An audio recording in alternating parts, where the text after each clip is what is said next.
Uh, Before starting compression member, I have left two topics, that is the lug angle and the splice. Okay, so first one is the lug angle and second one is the splices. So let's start here. So lug angle and third one is the gusset plate. So gusset plate, I remember we have already discussed gusset plate. So now what the splice lug angle. So let's start lug angle. So here it says to make the connection at joint a certain length of tension member, okay, and that of a gusset plate is utilized. Okay, if the load is heavy and number of rivet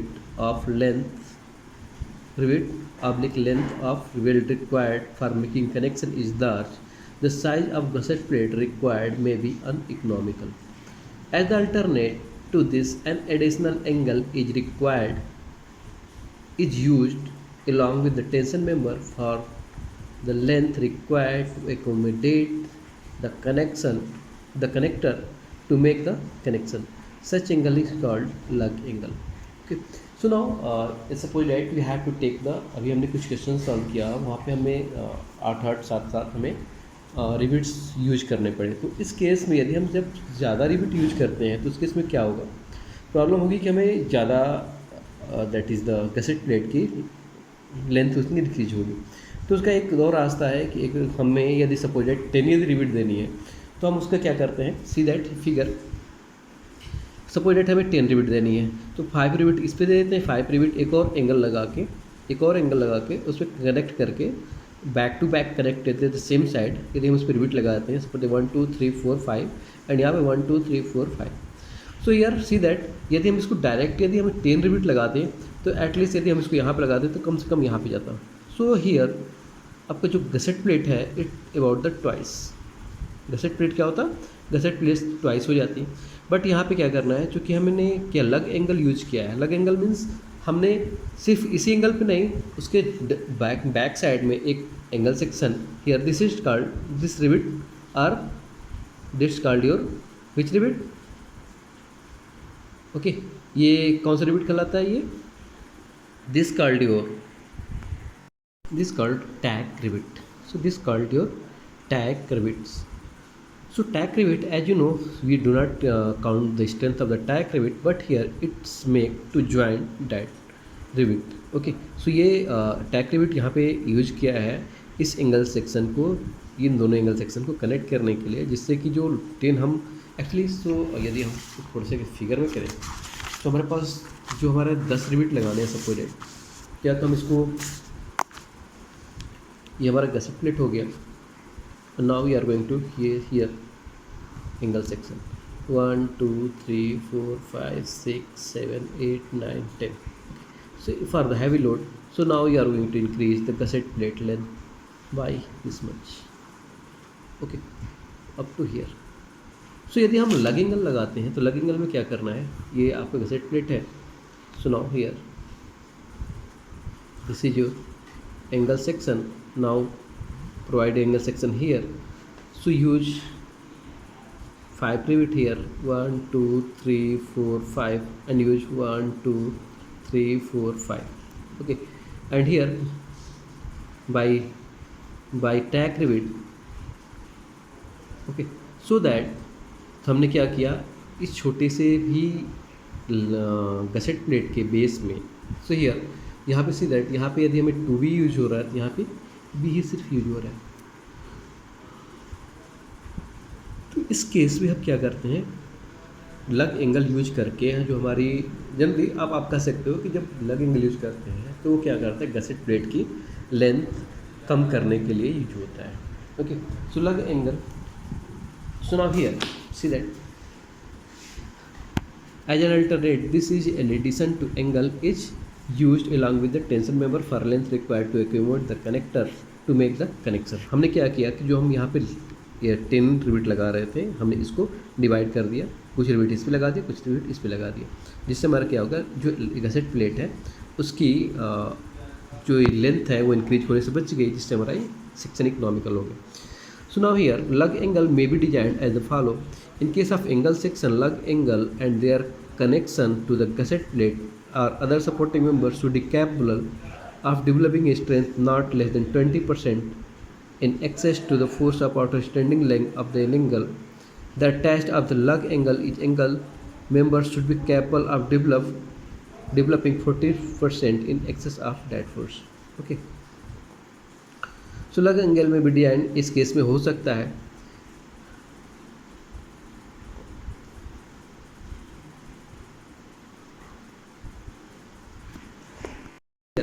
ये word बोल रहा है कि in case of angle member lug angle and their corrections okay to the gusset plate और other supporting member should be capable of developing a strength not less than 20% in excess to the force in outstanding leg of the angle. ठीक है, ये जो angle member है लग angle है और connection है गसेट प्लेट और अदर सपोर्टिंग मेंबर कम से कम 20% उसको लोड को कम से कम 20% एक्सेस लोड ले सके. Okay, and now here again it says the attachment of the लग angle to the angle member should be capable of developing 40% in excess of that force. Okay, so the attachment of the lug angle to the angle member lug angle to the angle should be capable. ठीक है, सो जो ये angle member है वो capable हो कि वो 40% और डेवलप कर सके स्ट्रेंथ इसका, मतलब 40% और एक्स्ट्रा ये लोड बियर कर सके ये एंगल इसके द्वारा जो ट्रांसफर होगा. Okay, so now here second says when lug angle are used to connect an angle, the whole area of member should be taken as the effective.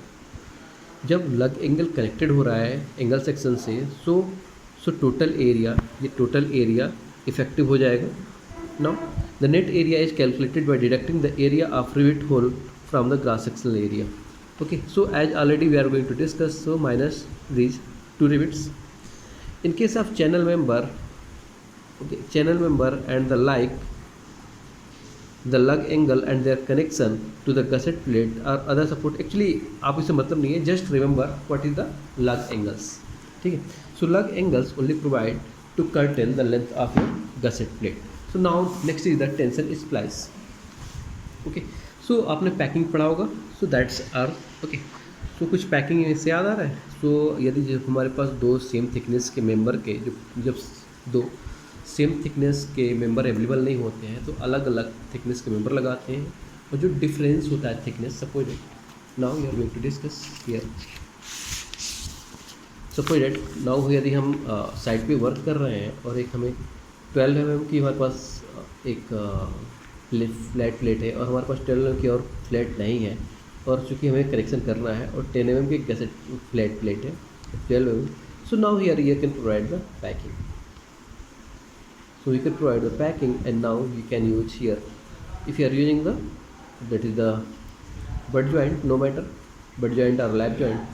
So now here so ये जो हम ये provide करते हैं इसलिए कि जो ये लोड है वो इस जो यहाँ पे लोड है, क्योंकि पहले तो हम यदि इस तरह डायरेक्ट बिना कवर के लगाएंगे तो इसेंट्रिसिटी डेवलप होगी और वो भी कनेक्शन में प्रॉब्लम आएगा. So we are using the cover plate so that it could transfer the whole load. ये कोई लोड नहीं लेगा, ये पैकिंग है और ये कहाँ तक लोड लेगा, जहाँ तक है. और now here these are connected with the again tack rivet. ठीक है, सो नाउ हियर हमने क्या किया है, इसको कनेक्ट कर दिया. So now it successfully transfer all load to this 10 mm.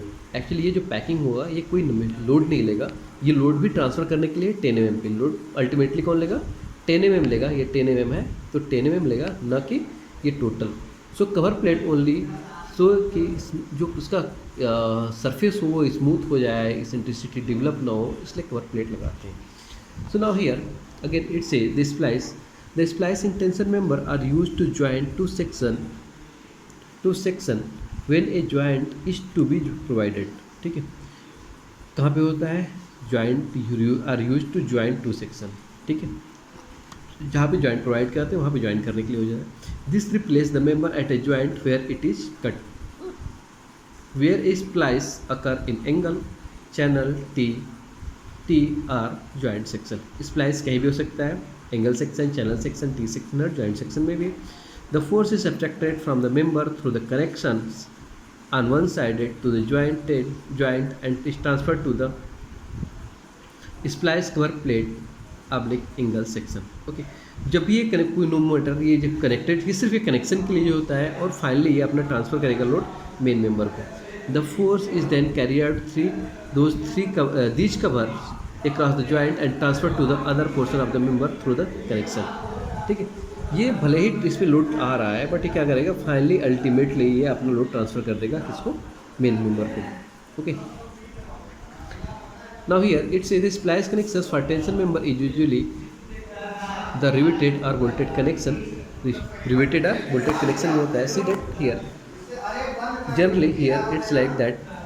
See that as already discussed, this additional rivets that's called your tack rivet, this additional rivet called the tack rivet. Okay, and now here see that these are the connected. Okay, so now here again here see that these are the splice cover plate को ही हमने splice में convert कर दिया है. और सो सी that here, सो यदि हमारे पास कोई सेम यदि सेम थिकनेस का यदि मेंबर नहीं मिल रहा है, now we are going to use the splice, now we are going to connect that. See that here and now here. Okay, so now normally in the design of tension splice the effect of eccentricity is neglected but for at is possible it should be avoided. Here eccentricity को हम neglect करते हैं but हमें tension splice को avoid करते हैं जहाँ तक पॉसिबल है. Okay, so here again says figure 6.7 A and E says that show an angle section placed on one leg by the plates. Here one leg by the plates. ठीक है, one leg है connected है, ये angle section है, ये angle section है और ये स्प्लाइस से प्लेट से कनेक्टेड है.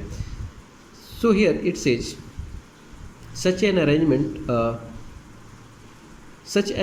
cause eccentricity. ये इस टाइप का अरेंजमेंट होता है, क्या करेगा इसेंट्रिसिटी स्टार्ट करेगा. सी दैट यदि यहाँ पे स्प्लाइस लगाते हैं यहाँ पे स्प्लाइस लगाते हैं तो इसेंट्रिसिटी डेवलप होगा. To overcome this both leg और angle should be spliced in 7.6.7 p. Okay, so here both leg पे यदि हम स्प्लाइस प्रोवाइड करते हैं तो उससे स्प्लाइस नहीं होगा. ओके, उससे इसेंट्रिसिटी नहीं होगा. Okay, so now one more thing, it should be avoided. यदि ज़रूरी ना हो तो हमें स्प्लाइस नहीं देना चाहिए. सो नाउ इन लास्ट यदि कोई चैप्टर यदि कोई टॉपिक छूटा है तो मुझे बताओ, मैं उसे एक्सप्लेन करने को मैं करूँगा. ठीक है, यदि कोई टॉपिक छूटा है तो, और नहीं तो let's start your next that is the compression member. Okay.